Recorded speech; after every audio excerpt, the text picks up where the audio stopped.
सरकारच्या जमिनीवरती कोणी बांधकाम केलं तर आम्ही पाठिंबा देणार नाही. भारतीय जनता पक्ष अजिबात पाठिंबा देणार नाही. तुम्ही तुमच्या जमिनीवर मराठी भाषेत तुमच्या बाप दादाच्या जमिनीवर घर बांधलं तर अशा प्रकारचं घर तोडलं तर हे मोर्चा परत न नेता तुम्ही त्या वॉर्ड ऑफिसरवरती बसा. तुम्ही जर ठरवलं डीएमसी कडे जायचं तर डीएमसी कडे जाऊ, मी तिकडे येतो. जोपर्यंत याचा आपल्याला जबाब येत नाही तोपर्यंत घरी न जाण्याचा संकल्प सर्वांनी केला पाहिजे, तर हा प्रश्न सुटेल. नाही तर फक्त मोर्चा काढण्यासाठी काढायचं, आमच्यासारख्या नेत्यांनी येऊन भाषण करायचं, टीव्ही मध्ये लोक आज पाहतील, उद्या वर्तमानपत्रात छापून येईल, बाकी तुम्ही तुमच्या तिकडे राहणार. तुमच्या जीवनात काही परिवर्तन होणार नाही, काही परिवर्तन होणार नाही. आणि म्हणून या लढ्याला एकदम जमिनीवर उतरून लढावं लागेल. तुम्हाला जमिनीवर उतरून लढावं लागेल. आणि गव्हर्नमेंट लँड मध्ये पण मध्ये मंगलप्रभातजी आमचे पालकमंत्री झाले, त्यांनी खूप मोठा चांगल्या संकल्पनाला 150 एकर तिकडे डेव्हलपमेंट करायचा, छत्रपती शिवाजी महाराजांचा पुतळा बसवण्याचा संकल्प त्याने आणला. त्यावेळी पण मी बोर्ड लावून पाठिंबा दिला. परंतु त्या 150 एकर मध्ये पण ज्या सरकारच्या कायद्याप्रमाणे जर कोणाकडे फोटो पास असेल, टॅक्स भरत असेल, नियमात बसत असेल तर त्यांना पर्याय जागा देऊन सरकार निश्चित केलं पाहिजे.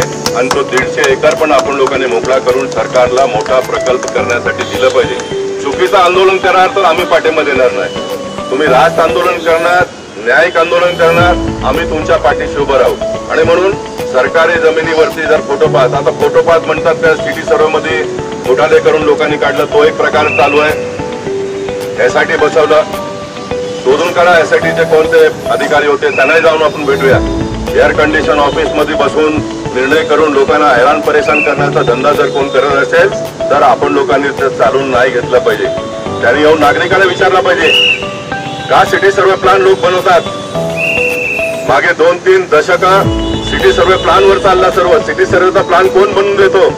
हे सरकारचे भ्रष्ट अधिकारी लोक पैसे घेऊन सिटी सर्वे नकाशावरती स्ट्रक्चर बसवतात, नंतर लोक स्ट्रक्चर बांधतात, कोर्टात जातात, तेव्हा मिळतो आणि असा सर्व हा व्यवहार चालला. का सिटी सर्वेचा पाठिंबा किंवा सपोर्ट लोक घेतात? कारण 1962च्या नंतर बांधकाम नाही करायचा, बिल्डिंगच बांधायचा, परमिशन घेऊनच बांधायचा, अशा प्रकारचा एक नियम या मुंबई महानगरपालिकेमध्ये आहे.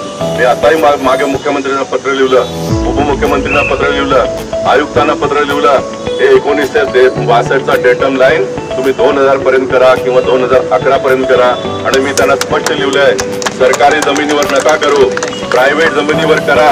प्रायव्हेट जमिनीवरती लोकांनी घर नाही बांधलं तर कुठे बांधणार ह्याचा आम्हाला तुम्ही कळवा. आम्ही अज्ञान लोक आहोत, आम्हाला काहीच कळत नाहीये, आम्हाला काहीच कळत नाही. तुम्हाला हे माहिती आहे का, हे सर्व मोठे मोठे मीटिंग होतात सर्व राष्ट्रांच्या, त्या राष्ट्राच्या मीटिंग मध्ये हे होतं फुटपाथ वरती पण जर कोण असला तर त्यालाही सरकारने घर बांधून द्यायला पाहिजे. माहिती आहे कायदा आहे. आणि घर बांधून कुठे दिला माहिती आहे? आपल्या बोरलीत कुठे दिलाय? बोरलीत पावनधामच्या बाजूला मुंबई महानगरपालिकेची इमारत आहे, जी आपण लोकांनी लोकउपयोग कामासाठी घेतलं.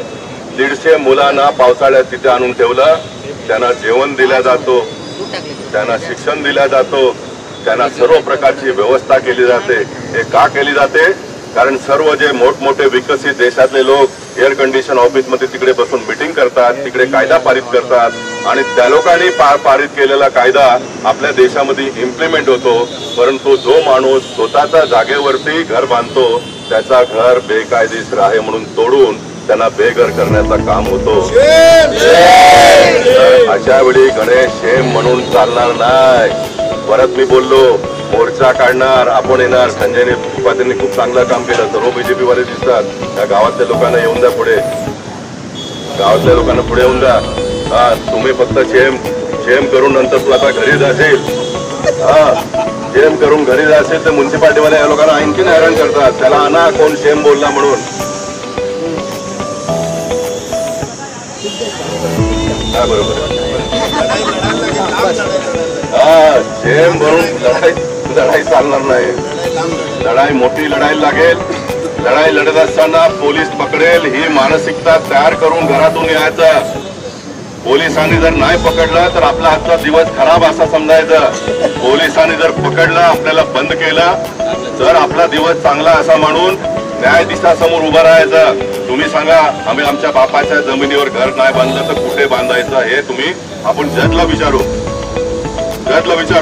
तुमच्या सर्वांच्या वतीने जर पोलिसने मला पकडलं तर माझी अटक व्हायची तयारी आहे. तुमच्या सर्वांच्या वतीने मी जजला सांगणार तुम्हाला जर भीती वाटत असेल तर. परंतु मला पोलिसांनी पकडलं तर पाहिजे ना.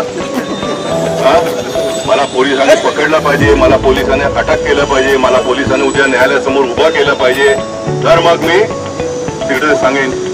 आणि म्हणून हे मोर्चा आता तुम्ही ठरवलं तसा जावा, कुठे न्यायाधी तिथे DMC कडे जर गेलात तर मी येणार. आणि मी तुम्हाला सांगतो, जोपर्यंत कायदेशीर परवानगी देऊन जो स्ट्रक्चर महानगरपालिकेच्या अधिकाऱ्यांनी तोडलं, त्या सर्व महानगरपालिकेच्या अधिकाऱ्यांनी इकडनं जोपर्यंत बदली होत नाही, त्यांना कामावरून बरखास्त, पहिला बदली नंतर बरखास्त, ते कोर्टात सिद्ध झाल्यानंतर बरखास्त होत नाही, तोपर्यंत कुठल्याही प्रकारच्या मोर्चा किंवा मीटिंगला मी बोर्लीच्या वॉर्ड ऑफिसमध्ये येणार नाही. हे मी ठरवलंय. मी माझं काम माझ्या पद्धतीने करतो. जे मी करू शकतो ते मी ठरवतो. मला त्याच्यात कोणाची पाठिंबाची आवश्यकता नाही. नवीन घडामोडी पाहण्यासाठी आजच आम्ही मुंबईकर 24 तासला लाईक करा, सबस्क्राईब करा आणि अपडेट रहा.